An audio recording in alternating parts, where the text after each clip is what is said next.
नहीं, देखिए दूसरे पार्टी में हम जा नहीं सकते हैं अभी जी। कोई सिद्धांत मिलता नहीं है। भाजपा वालों को मेरी ज़रूरत नहीं है, कुछ मिलता नहीं है। कल्पना की जाती है कि अब आएगा, सरकार आएगी, हमारी सरकार, हमारे नेताजी जीत जाएंगे तो हमारा जो है शीश महल बन जाएगा, अच्छे दिन आ जाएंगे। ताजमहल शीश महल केवल नेताओं का बनता है, कार्यकर्ता तरस कर रह जाते हैं। फिर आशा करते हैं कि अगली बार केवल राजनीति की है। 1 मिनट का समय नहीं है, एकदम संगठन में लगे रहो, एकदम संगठन को एकदम धारदार बनाना है, उखाड़ फेंकना है। लालू यादव को एकदम उखाड़ कर फेंक देना है। लालू यादव तो नहीं उखड़ा, हम लोग उखड़ते चले गए। पहले जितने युवा मोर्चा के जिला अध्यक्ष बने थे सबको साहब टेकअप कर लिया था। जो भाजपा के जिला अध्यक्ष बनते थे युवा मोर्चा के वो राजद नेता हो जाते थे। अच्छा। जितने हुए हैं मेरे पहले जितने हुए हैं सब, मेरा चरित्र संघ वाला है जी, भाजपा वाला है नहीं। इसीलिए कहते हैं कि जिला परिषद का चुनाव जो है जीतना मेरे लिए दुर्भाग्यपूर्ण है। अब भाजपा भी एक राजनीतिक दल है, अन्य दल जैसे राजनीतिक दल है वैसे ही भाजपा भी एक राजनीतिक दल है। तो जो विकार सभी दलों में है उसका भाजपा में भी है कुछ अंश तक। नमस्कार, ग्राउंड जीरो से मैं मनीष ऋषि और संघर्ष की अधूरी दास्तां में आज नए मेहमान के रूप में कैमरा स्क्रीन पर जिन्हें आप देख रहे हैं, परिचय के लिए राजीव रंजन पांडे नाम हुआ, गोरियाकोठी विधानसभा क्षेत्र के गोरियाकोठी प्रखंड के उत्तर सरारी पंचायत के सरारी गांव के निवासी हैं। 2001 में जिला पार्षद के सदस्य बने थे और उसके बाद एमएलसी के उम्मीदवार भी बने थे, लेकिन पार्टी ने फिर बैठा दिया था। ये तमाम जानकारियां हम आप लोगों को देंगे। सबसे पहले चैनल में स्वागत है आपका। चलिए, धन्यवाद। हम लोग जो संघर्ष की अधूरी दास्तां कार्यक्रम चलाते हैं, इस कार्यक्रम का मुख्य मकसद यही है कि आपका जो राजनीतिक सामाजिक जीवन रहा, उस जीवन का जो अनुभव है और क्या कमी रही कि आप बड़े सदन का हिस्सा नहीं बने। अभी के समय में जो युवा बड़ी संख्या में राजनीति में आ रहे हैं और धनबल का बाहुबल का जो दौर चल रहा है, इसमें कोई सामान्य युवा कैसे राजनीति करे कि नहीं करे, तो इन तमाम चीज़ों को हम लोग इसमें बताते हैं। तो उसके पहले हम लोग शुरू करेंगे कि आपकी शैक्षणिक योग्यता क्या रही। स्नातक है। स्नातक रहे। सामाजिक और राजनीतिक जीवन में आप कब प्रवेश किए, आपका उम्र क्या रहा? राजनीतिक तो शुरू हो गया था यूनिवर्सिटी के जीवन से ही। काशी हिंदू विश्वविद्यालय में नामांकन हुआ था जी 1988 में जी। और जाने के बाद ही विद्यार्थी परिषद के बाद हमारे बगल में ही शाखा लगती थी संघ की जी। तो कुछ संघ के स्वयंसेवक जो है उनको शाखा में ले जाने लगे जी। और जब वहाँ पढ़ रहा था उसी समय रज्जू भैया आए थे। रज्जू भैया अभी सर संचालक नहीं बने थे। अच्छा। सर करवा थे, वो आए थे। मालवीय भवन एक है काशी हिंदू विश्वविद्यालय परिसर में, जहाँ मालवीय जी का सब रखा गया है पुण्य स्मृतियों को जी। तो वहाँ उनका कार्यक्रम हुआ था और उनका जो बौद्धिक था उससे बड़ी प्रभावित हुआ। तो वहाँ जाने के बाद एक व्यवस्था देखते थे, चप्पल एकदम किनारे किनारे लगा रहता था। संघ की जो व्यवस्था थी, बड़ा प्रभाव पड़ा मेरे जीवन पर। और कुछ ऐसा हुआ कि ग्रेजुएशन के बाद पढ़ नहीं पाए, घर की कुछ ऐसी व्यवस्था बनी, शादी हो गई, गांव आया तो संघ को मैंने खोजा कि यहाँ कहाँ संघ के लोग हैं। अच्छा। तब खोजना शुरू किए तो कुछ कार्यकर्ता लोग मिले जी। और यहाँ मेरा विधिवत प्रशिक्षण हुआ। प्रशिक्षण होने के बाद दायित्व मिल गया और लगभग 92 से। क्या दायित्व मिला था आपका? पहले खंड से शुरू हुआ। खंड करवा नहीं थे, खंड शारीरिक प्रमुख थे। अच्छा। पहले शाखा प्रमुख थे, उसके बाद खंड शारीरिक बढ़ते गया। उसके बाद उस समय तहसील होता था, तहसील सह कार्यवाह थे, उसके बाद सह जिला कार्यवाह बने। लगभग 8 साल तक, 8.5 साल तक लगातार संघ के दायित्व। चुनाव कब लड़े आप? हम बता रहे हैं। तो संघ के दायित्व में थे तब तक तो चुनाव लड़ने का सवाल नहीं, भूत सवार था एकदम राष्ट्र जागरण अभियान। बिल्कुल। उसी समय हमारे सीमान में एक महान चर्चित चेहरा हुआ करता था, जिसे सब लोग खौफ खाते थे, सब लोग डरते थे, बड़ा डर का माहौल था। बिल्कुल। 2001 में पंचायत का चुनाव होने जा रहा था और सन 2000 में यहाँ गोरियाकोठी कॉलेज में लगा था प्राथमिक प्रशिक्षण वर्ग, जिसमें मैं मुख्य शिक्षक था उस वर्ग का। तो रात में जैसे सभी मित्र सोते हैं, सोते समय वही चर्चा हुई कि पंचायत का चुनाव होने जा रहा है, आपको भी कुछ लड़ना चाहिए। तो वहीं प्रोग्राम बन गया कि जिला परिषद लड़ेंगे। जिला परिषद लड़ेंगे। जिला परिषद लड़ भी गए, नॉमिनेशन किए, जीतने के लिए नहीं लड़े थे। उस समय तो दिमाग में ही कल्पना था कि कम से कम 8 पंचायत के लोग तो जान जाएंगे कौन है राजीव रंजन? हाँ, कौन है राजीव रंजन पांडे, और इसी बहाने संघ का विस्तार होगा। हालांकि सोच गलत था, लेकिन अब जवानी थी तो उसमें जीत गए हम संजोग से। चाहे सौभाग्य कहिए, चाहे मेरा दुर्भाग्य कहिए, हम तो मानते हैं कि मेरा दुर्भाग्य ही था। चुनाव नहीं जीते होते तो ठीक रहता, अपने पेशा में रहते। चुनाव जीत गए तो अपेक्षाएं बढ़ने लगी, काम करने लोगों की अपेक्षाएं मुझसे बढ़ गई। और चुनाव जीतने के बाद वहाँ जिला परिषद अध्यक्ष का जब चुनाव होने लगा तो मोहम्मद साहबुद्दीन के जो प्रत्याशी थी, महिला प्रत्याशी थी लीलावती गिरी, उस समय तुम साहबुद्दीन साहब का दौर था, पीक पर था। और माने बहुत खौफ था, झंडा कोई लगा नहीं सकता था, एक ही झंडा दिखता था। और उसमें हम लोग फटीचर, एक मोटरसाइकिल थी राजदूत, उसमें झंडा लगा कर घूमते रहते थे। पहले हाफ पैंट पहन कर घूमते थे, बाद में जब जिला परिषद चुनाव जीत गए तो हमारे प्रांत प्रचारक थे यहाँ डॉक्टर दिनेश जी, उन्होंने कहा कि अब तुम जीत ही गए हो तो जाओ भाजपा में जाओ, अब यहाँ तो तुम्हारा जगह है नहीं।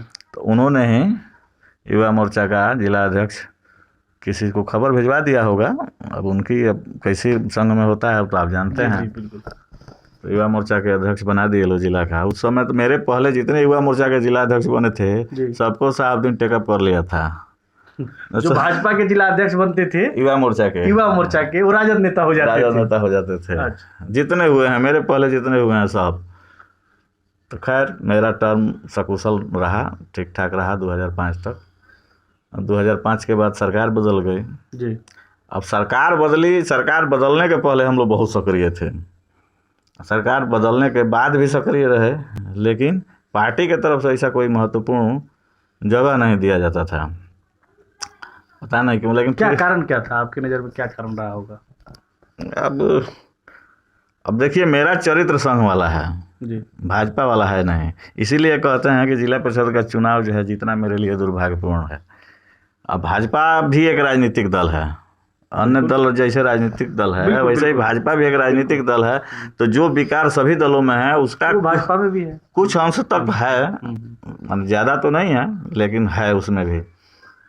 तो मेरे पास कुछ अवगुण रहा होगा आज के परिप्रेक्ष्य में, उससे कोई महत्वपूर्ण दायित्व तो नहीं मिलता था। लेकिन जिला कमेटी में रहे हैं हमेशा जी, जिला कमेटी में रहे हैं, विधानसभा के प्रभारी कई बार रहे हैं। एमएलसी चुनाव आप एक बार नॉमिनेशन किए? हाँ, 2009 की घटना है।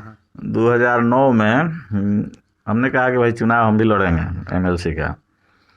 2003 में हुआ था, उसके बाद 2009 में घोषणा 6 साल का होता है स्थानीय निकाय वाला, जिसमें पंचायत प्रतिनिधि वोट देते हैं। तो हमने अपना आवेदन दिया। उसी समय कोई गोपालगंज का कोई राकेश तिवारी था, नाम भी हम नहीं सुने हैं उसका जी। उसी समय नाम सुने थे, उसके बाद नाम बुझा गया वो। उसके बाद हमारे अभी जो दरौंदा के विधायक है कर्णजीत सिंह व्यास सिंह, कर्णजीत जी भी अपना आवेदन दे दिए। तो टिकट तो मिलता नहीं है, सिंबल नहीं मिलता है, लेकिन पार्टी का समर्थित उम्मीदवार होता है। तो नॉमिनेशन के दिन तक फाइनल नहीं हुआ कि भाजपा किसको समर्थन देगी। और दोनों लोग घूम रहे थे, हम भी घूम रहे थे, लेकिन भाजपा के जो यहाँ के स्थानीय नेता थे सीवान के, सब लोग व्यास सिंह के साथ घूमते थे, मेरे साथ कोई नहीं घूमता था। लेकिन मैं अपना ढिठाई से कहता था कि अभी पार्टी की तरफ से समर्थन किसी को नहीं मिला है। और हम लोग अब महाराजगंज अनुमंडल में मेरा घर है, तो ये हुआ कि महाराजगंज अनुमंडल से आज तक कोई एमएलसी नहीं बना है, और भाजपा का जिला अध्यक्ष तक नहीं बना है। जिला अध्यक्ष हाँ, हमेशा छांट कर ही सब चलता है। तो ये नारा हम लोग दिए थे, बड़ा नारा सक्सेस हुआ था। अभी भी स्थिति है क्या? अभी भी यही स्थिति है। तो क्या हुआ उसके बाद? तो उसके बाद नॉमिनेशन दोनों आदमी का हुआ, दोनों आदमी घूमने लगे। बाद में पार्टी की तरफ से उनका समर्थन हो गया, घोषणा हो गई, अखबार में निकल गया। अब घूमना हम चालू किए थे तो बंद नहीं किए, घूमते रह गए। तब पार्टी के नेता लोग आए, मंगल पांडे आए।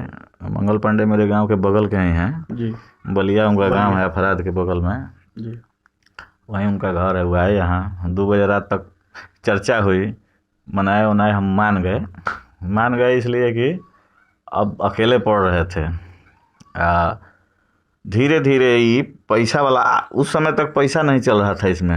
एमएलसी के चुनाव में बंदर बांट नहीं होता था पैसा का, जैसे आज हो रहा है। तो इसका आज तो परचम पे है, परचम पर है, उस समय तक नहीं था। उसी समय शुरू हुआ 1000 से, तो हम नेता हुआ। हाँ 1000 से पुनिया हुआ। उसके पहले नहीं होता था। तो हम अपना समझ गए आहट, तो धीरे से अपना बैठ गए। ये लोग मनाने आए थे तो मान गए।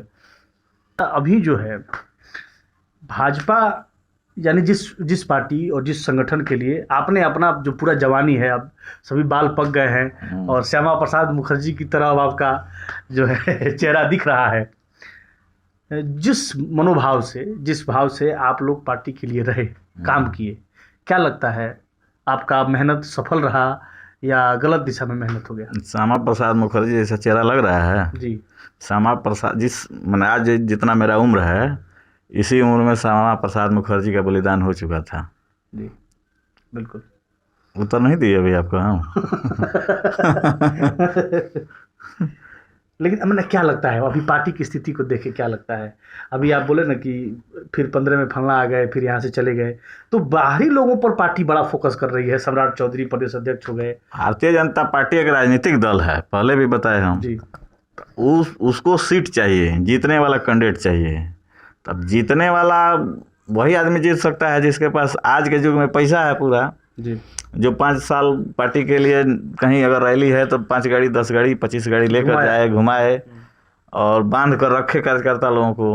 हालांकि कार्यकर्ता कुछ मिलता नहीं है। कल्पना की जाती है कि अब आएगा, सरकार आएगी, हमारी सरकार, हमारे नेताजी जीत जाएंगे तो हमारा जो है शीश महल बन जाएगा, अच्छे दिन आ जाएंगे। ताजमहल शीश महल केवल नेताओं का बनता है, कार्यकर्ता तरस कर रह जाते हैं। फिर आशा करते हैं कि अगली बार हम देखेंगे। तो इस धन बल के दौर में जब भाजपा जैसी पार्टी भी कार्यकर्ताओं को टिकट नहीं देगी, कार्यकर्ताओं को मजबूत नहीं करेगी, तो आखिर कार्यकर्ता बनना कितना कारगर है आज के समय में? आज के समय में कारगर नहीं है। मैं तो अब आने वाली पीढ़ी को सलाह देता हूँ कि आप लोग राजनीति में मत आइए, आप लोग कमाइए। अब भाजपा में एक नेता है जिसको मैं बहुत आदर करता हूँ, वो है नितिन गडकरी। वो भी मंच से कहता है, साइड कर दिया गया उनको, तो इसीलिए साइड कर दिया गया ना। सीधे वो भी कहता है कि अब कमाओ, पैसा कमाओ, कहते हैं हाँ राजनीति भी करो लेकिन पैसा कमाओ।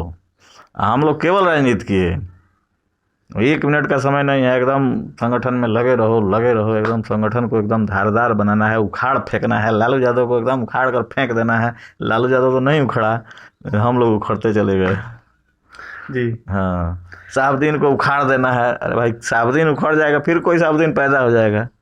इस सोच में आप आने वाली पीढ़ी को यही कहेंगे कि जितने नवयुवक राजनीति से जुड़ना चाहते हैं वो लोग पहले अपना अर्थतंत्र व्यवस्थित कर लें। आगे बहुत लंबा जीवन, तो खतरा है, लोकतंत्र के लिए खतरा है। लेकिन इसका सबसे बड़ा जिम्मेदार कौन है? सबसे बड़ा जिम्मेदार किसको कहेंगे? इसका सबसे बड़ा जिम्मेदार किसको कहेंगे? राजनीतिक पार्टियां हैं, नेता हैं या आम आवाम है? सभी दोषी हैं, लगभग सभी। सबका हिस्सा है इस लोकतंत्र को बर्बाद करने में। अगर जनता लालची नहीं रहेगी तो चोर नेता कैसे बनेगा? पैसा अगर नेता बांट रहा है, हम ले रहे हैं तब न बांट रहा है। हमको लालच है, अपेक्षा है कि नेताजी दी हैं तो हम वही काम करें। अभी राजनीतिक सक्रियता आपकी बहुत कम हो गई है जी, तो क्या संन्यास ले लिए हैं या थोड़ा सा विश्राम में है? नहीं, देखिए दूसरे पार्टी में हम जा नहीं सकते हैं अभी जी। कोई सिद्धांत मिलता नहीं है। भाजपा वालों को मेरी ज़रूरत नहीं है, सच्चाई यही है। मेरा मन लगता है संगठन काम करने में, यही सच्चाई है। मुझे कोई एमपी एमएलए की चाहत नहीं है, मेरा मन लगता है संगठन काम करने में, बहुत मन लगता है, अच्छा लगता है कि हम पारलौकिक काम कर रहे हैं, ईश्वरीय काम कर रहे हैं, ऐसा लगता है, मुझे लगता है। एक दौर था जब भाजपा को जरूरत थी आदमी। हाँ, उस समय जरूरत है। कहा जाता है कि मतलब निकल गया तो पहचान नहीं कहेंगे, उसमें दोषी हम ही हैं। अब हम दूसरे को काहे दोष दें? सब लोग ठीक है, हम ही दोषी, हम ही करा हैं, सब लोग ठीक है। ये संतोष का जो भाव है यही आपको महान बनाता है। निश्चित तौर पर आप किसी बड़े सदन का हिस्सा नहीं बन सके, बड़ा पूंजीपति नहीं बन सके, लेकिन एक अच्छा इंसान बने रहना भी अपने आप में एक बहुत बड़ी संपत्ति। आपके यहाँ पे प्रशांत किशोर आया था, मेरे गाँव भी आया था, घूम रहा था, भाषण हम सुने थे, गए थे वहाँ, वो बुलाए थे, सब चले गए।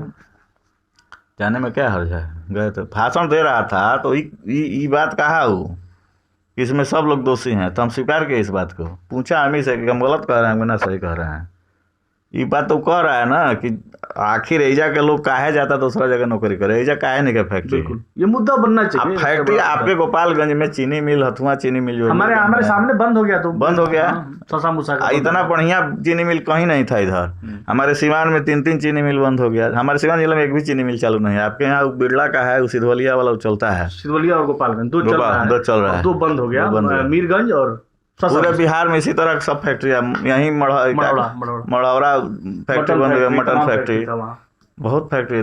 महाराजगंज में दाल फैक्ट्री था, महाराजगंज का दाल बहुत बड़ा हाँ, था। आज भी था। दाल वहीं सबसे ज्यादा बिकता है, लेकिन फैक्ट्री नहीं है। फैक्ट्री नहीं है। हाँ, तो हर जगह यहाँ छोटा छोटा उद्योग था। एक सूता फैक्ट्री सिवान में खुला था कांग्रेस के ज़माना में, तो उसको नीतीश जी अब बंद खुला, उसके बाद चालू नहीं हुआ, तो नीतीश जी उसको तोड़वा कर इंजीनियरिंग कॉलेज बनवा दिए हैं। यहाँ लड़के अब इंजीनियर बनेंगे, बाहर नहीं बन जाएंगे।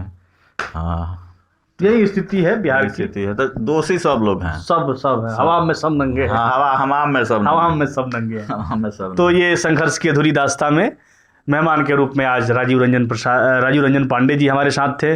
फिर किसी नए मेहमान के साथ आपके बीच हम मौजूद रहेंगे। आप देखते रहिए ग्राउंड जीरो। मैं हूँ मनीष ऋषि, धन्यवाद।